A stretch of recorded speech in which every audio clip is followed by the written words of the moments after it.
Yes, BP News Daily Express guess what? Indira canteen ಬಡ ಜನರಿಗೆ ಹಸಿವು ನೀಗಿಸಲು ಸಹಾಯಕವಾಗಲಿದೆ. ಮಾಜಿ ಸಚಿವ ಬಿ ನಾಗೇಂದ್ರ ಹೇಳಿದ್ರು. ನಗರದ ಕೌಲ್ ಬಜಾರ್ ಪ್ರದೇಶದ ಟಿಬಿ ಸೆಂಟೋರಿಯಂ ಸರ್ಕಲ್ ಬಳಿಯ ಜನೌಷಧಿ ಕೇಂದ್ರ ಪಕ್ಕದಲ್ಲಿ ಇಂದಿರಾ ಕ್ಯಾಂಟೀನ್ ಅನ್ನು ಇಂದು ಲೋಕಾರ್ಪಣೆಗೊಳಿಸಿ ಅವರು ಮಾತನಾಡಿ, ಇಂದಿರಾ ಕ್ಯಾಂಟೀನ್ನಲ್ಲಿ ಉತ್ತಮ ರುಚಿ ಶುಚಿಯಾದ ಗುಣಮಟ್ಟದ ಆಹಾರ ಲಭ್ಯವಾಗಲಿದ್ದು ಇದರಿಂದ ಬಡ ಜನರಿಗೆ ಅನುಕೂಲವಾಗಲಿದೆ.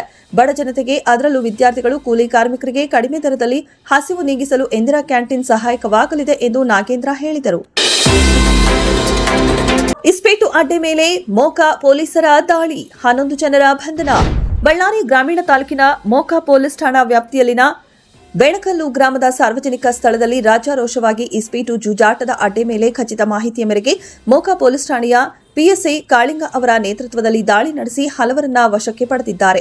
ಪೊಲೀಸರ ದಾಳಿ ವೇಳೆಯಲ್ಲಿ 46,800 ರೂಪಾಯಿಗಳನ್ನು ಜಪ್ತಿ ಪಡಿಸಿಕೊಳ್ಳಲಾಗಿದ್ದು, ಇಸ್ಪೀಟು ಆಡುವ 11 ಜನರ ಮೇಲೆ 87 ಕೆಪಿ ಕಾಯ್ದೆ ಅಡಿಯಲ್ಲಿ ಪ್ರಕರಣ ದಾಖಲಿಸಿ ತನಿಖೆಯನ್ನ ಕೈಗೊಂಡಿದ್ದಾರೆ.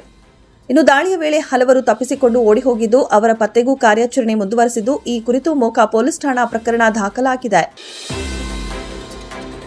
ಸಿರುಗುಪ್ಪದಲ್ಲಿ ತಾಂತ್ರಿಕ ವಸತಿ ನಿಲಯ ನಿರ್ಮಾಣಕ್ಕೆ ಭೂಮಿ ಪೂಜೆ, ಶಾಸಕ ಬಿಎಂ ನಾಗರಾಜ್. ಸಿರುಗುಪ್ಪ ನಗರದ ಹೊರವಲಯದಲ್ಲಿ ಹಿಂದುಳಿದ ವರ್ಗಗಳ ಕಲ್ಯಾಣ ಇಲಾಖೆಯ ದೇವರಾಜ್ ಅರಸು ಮೆಟ್ರಿಕ್ ನಂತರ ಬಾಲಕರ ವಸತಿ ನಿಲಯದ ನಿರ್ಮಾಣ ಕಾರ್ಯಕ್ಕೆ ಶಾಸಕ ಬಿಎಂ ನಾಗರಾಜ್ ಭೂಮಿ ಪೂಜೆ ನೆರವೇರಿಸಿದರು.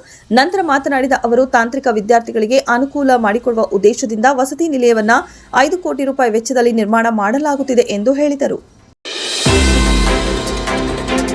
ದೊಡ್ಡ ಬಸವೇಶ್ವರ ದೇವಾಲಯದ ಹುಂಡಿ ಎಣಿಕೆ.